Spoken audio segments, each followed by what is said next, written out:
So number one, we looked at knowing your audience. Who are they? So knowing your audience, where do you find your audience, how do you providing value for your audience, and then giving them what they want, which is going to be number 4.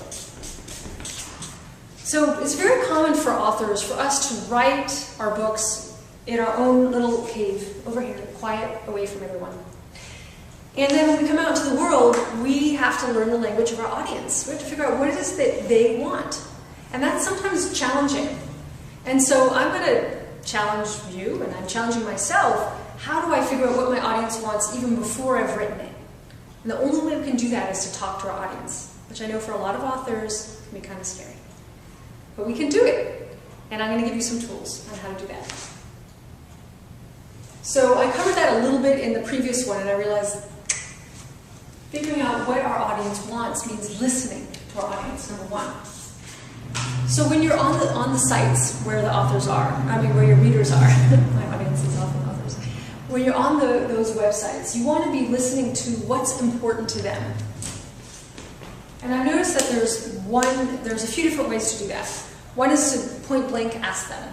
And that I find is easier when you're doing nonfiction. So what's important to you about social media? And someone can tell you, usually they'll tell you two things, their pain or their pleasure, right? They usually start with the pain. Oh, I wish I could do this, oh, I can't do that, oh, I don't understand this, right? Or how do I do something?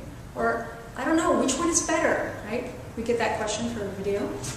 They're going to talk about what's painful to them, or when you ask them what they want, they might talk about what's pleasurable for them. Oh, I really like this. Oh, can you do that for me?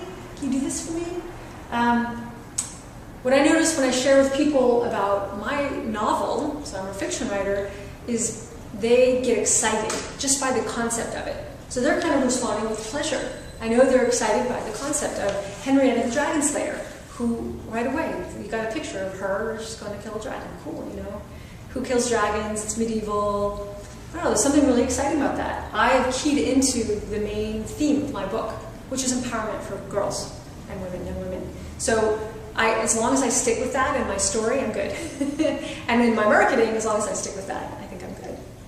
You know, so in your particular case and in your fiction, you know, you help people question the Jewish faith, or, right?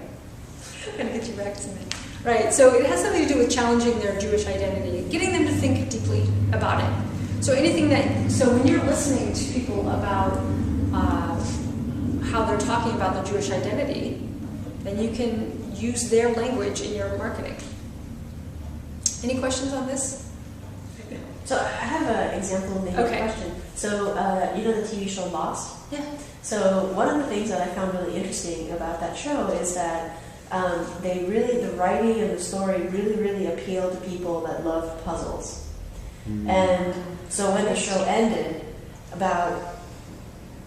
me and my friends were all split like 50-50 between the people who were like really excited about the fact that they didn't really solve all the puzzles, and you still had to you could spend maybe more hours talking about it, and then the other half were really mad that they thought the puzzle had been made irrelevant by how the story had ended.